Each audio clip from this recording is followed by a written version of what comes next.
Hey everyone, my name is Lexi and welcome. In this unit, we are going to get into a really big topic, progress. What actually drives it? What's the real cost? And how on earth do you manage it? Our whole approach here is simple.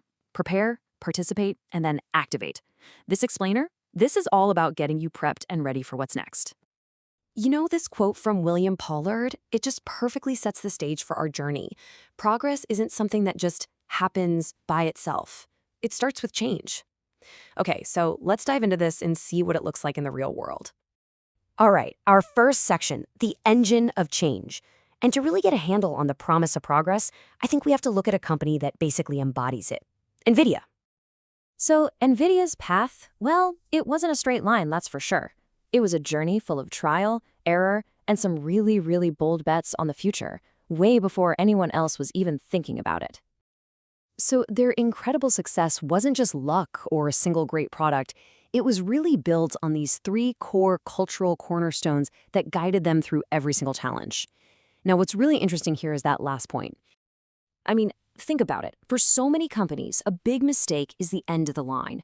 But at NVIDIA, they treated failures as stepping stones, not setbacks. That's what built this incredible resilience that let them take huge risks.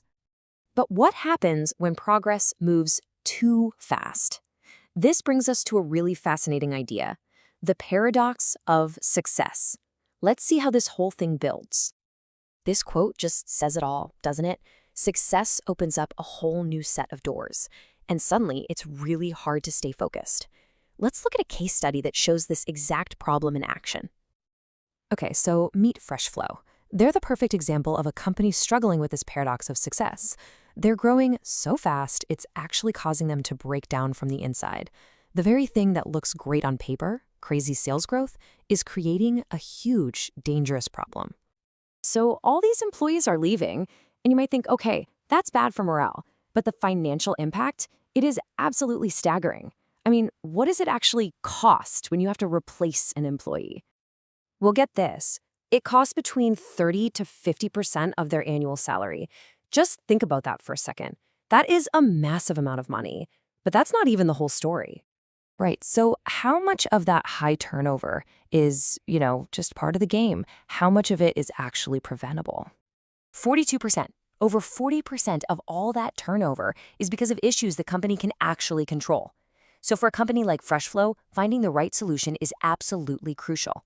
Which brings us to the big question, right? How do you solve this? Okay, so solving these kinds of complex problems requires some really structured thinking. And that brings us to our next section, navigating the trade-offs. Let's take a look at some principles for this, starting with brainstorming. So here, we've got 3 different consultants proposing ideas for a company called Bright Brew Coffee. And you can see each one has its own pros and cons. And this is great because it shows there's no single right way to innovate. It all depends on what you're trying to do. But no matter which method you pick, these 5 rules of thumb can really help turn a chaotic brainstorm into an actual breakthrough. It's all about moving from just ideas to real action. Okay, so now it's time to activate your own thinking. Let's put you in the driver's seat with a real-world dilemma. This is progress in practice. So picture this. Your company has poured a ton of money into a new AI service, but then a competitor launches something almost identical and they are getting all the media attention.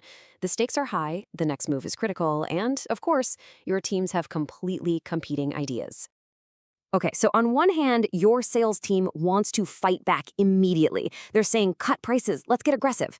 But on the other hand, your R&D team wants to double down on innovation and build a better product for the long haul. So, which side do you support and why? Yeah, there is no easy answer here. This is exactly the kind of trade-off leaders have to deal with every single day. And this is what this whole unit is designed to prepare you for. And that really brings us to our final thought. Progress isn't just about moving forward. It's about choosing the right direction, knowing what to leave behind, and staying true to what made you successful in the first place. The goal isn't just to move, it's to move wisely. I really hope this has prepared you to dive deeper into all these topics, because now you're ready to participate.